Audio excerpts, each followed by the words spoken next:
My dear friends and followers, இந்த வீடியோவில் share மார்க்கெட்டில் ட்ரேடிங் பண்ணுற ஒவ்வொருத்தர்கிட்டையும் கண்டிப்பாக இருக்க வேண்டிய ஒரு முக்கியமான குவாலிஃபிகேஷனை பற்றி தான் சொல்ல போகிறேன். அதுதான் பேஷன்ஸ், அதாவது பொறுமை.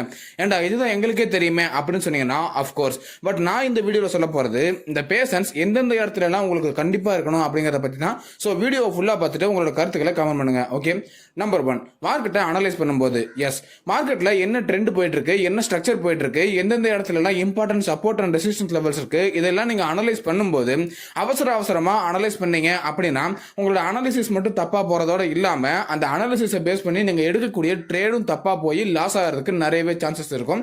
ஸோ எப்பயுமே மார்க்கெட்டை அனலைஸ் பண்ணும்போது பொறுமைங்கிறது ரொம்ப ரொம்ப முக்கியம். ஓகே, நம்பர் 2, உங்களுக்கான ட்ரேடிங் செட்டப் வர வரையும் வெயிட் பண்றது. எஸ் மார்க்கெட்ல இந்த ஒரு இடத்துல இந்த மாதிரி நடந்தா நான் இந்த மாதிரி ஒரு ட்ரேட் எடுப்பேன் அப்படின்னு உங்களுக்கு நீங்களே வச்சிருக்கக்கூடிய ஒரு ட்ரேடிங் பிளானை மேட்ச் பண்ற மாதிரி மார்க்கெட்ல ஒரு ட்ரேடிங் செட்டப் உருவாகுதா அப்படிங்கறத பொறுமையோட பார்த்துக்கிட்டே இருக்கணும். அப்படி உருவாகல அப்படிங்கிற பட்சத்தில் வேற எந்த ட்ரேடிங் செட்டப் கிடைச்சாலும் பரவாயில்ல, நான் ட்ரேட் எடுக்கிறேன் அப்படின்னு எடுத்தீங்கன்னா இன்கேஸ் அந்த ட்ரேட் லாஸ் ஆயிருச்சுன்னா நீங்க பயங்கரமா ரெக்ரெட் பண்ணுவீங்க. ஸோ அந்த ரீசனுக்காக உங்களுக்கான செட்டப் கிடைக்கிற வரைக்கும் பொறுமையோட இருக்கிறது ரொம்ப ரொம்ப முக்கியம். ஓகே, நம்பர் 3, நீங்க ட்ரேட் எடுத்ததுக்கு அப்புறமா பொறுமையா இருக்கிறது. எஸ் உங்களோட ட்ரேடிங் செட்டப் கிடைச்சிருச்சு, நீங்க ப்ராப்பரா டார்கெட்டையும் ஸ்டாப் லாஸையும் போட்டு ட்ரேட் எடுத்துட்டீங்க அப்படின்னா அந்த ட்ரேடு கம்ப்ளீட் ஆகிற வரையும் கண்டிப்பா வெயிட் பண்ணியே ஆகணும். மார்க்கெட் மேல போது சரி டக்குன்னு க்ளோஸ் பண்ணிடுவான் அப்படின்னு நினைக்கிறதும், மார்க்கெட் கீழே போயிட்டே இருக்கு இப்பயாவது க்ளோஸ் பண்ணுவோம் அப்படின்னு நினைக்கிறதும் ரொம்ப ரொம்ப தப்பு.